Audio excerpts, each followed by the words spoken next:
मोहन स्वभाव का बड़ा भोला था।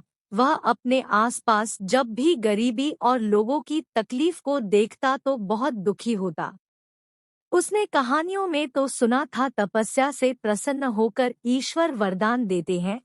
क्यों ना मैं भगवान से कुछ वरदान प्राप्त करूं और दीन दुखियों की सेवा करूं।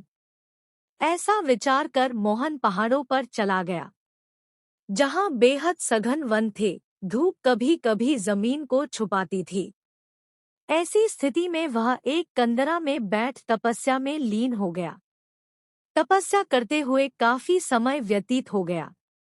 कठिन तपस्या को देख ईश्वर प्रकट हुए और उसे तपस्या से जागने को कहा। मोहन काफी प्रसन्न था, वह साक्षात अपने ईश्वर का दर्शन कर पा रहा था। यह उसके लिए सौभाग्य की बात है। ईश्वर, मोहन, मैं तुम्हारे तपस्या से प्रसन्न हूँ। कहो मुझसे क्या आशा करते हो। मोहन, प्रभु, मुझे आपके दर्शन हो गए, मेरा जीवन धन्य हो गया। अब मुझे किसी और चीज की आशा नहीं है। ईश्वर, फिर भी तुम मुझसे कुछ मांगना चाहते हो तो मांगो, मैं तुम्हें अवश्य वरदान दूंगा। मोहन, प्रभु, मैं अपने आसपास लोगों की तकलीफ देखता हूँ तो काफी दुखी होता हूँ। कृपया उन्हें दूर करने का कोई उपाय बताइए।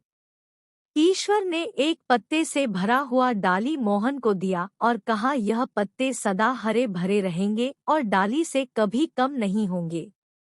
किसी भूखे और दरिद्र व्यक्ति को देखो तो यह पत्ता निचोड़कर उसके मुंह में एक बूंद डाल देना।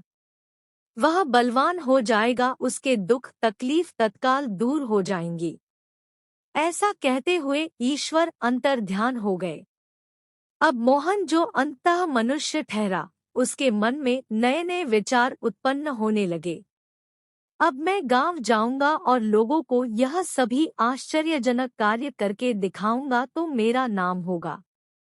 लोग मुझे गांव का सरपंच बना देंगे। इतना ही नहीं, कुछ जिला का विधायक बना देंगे। ऐसी ऐसी अनेकों कल्पना उसके मन में चलने लगी। जब इस कल्पना से मोहभंग हुआ तो वह सोचे लगा, कहीं मेरी जग हंसाई ना हो। ईश्वर ने जो वरदान दिया उसे एक बार आजमा कर देख तो लूं। अब मोहन ऐसा साधन ढूंढने लगा जिस पर उस पत्ते के करिश्मा को देखा जा सके। जंगल में चलते चलते उसे एक भूखा प्यासा दुर्बल, जिसकी हड्डियां बाहर दिख रही थी, ऐसा शेर वहां बेहोशी की अवस्था में पड़ा था। मोहन को उस पत्ते के करिश्मा को देखने का अवसर आ गया था। झटपट पत्ते को निचोड़ा और एक बूंद शेर के मुंह में डाल दिया। जैसे ही एक बूंद शेर के मुंह में गिरा, वह बलवान होकर खड़ा हो गया और सामने मोहन को पाकर अपना भूख मिटाने की सोची। क्योंकि भूख की अवस्था से ही तो वह मूर्छित बेहोश पड़ा था।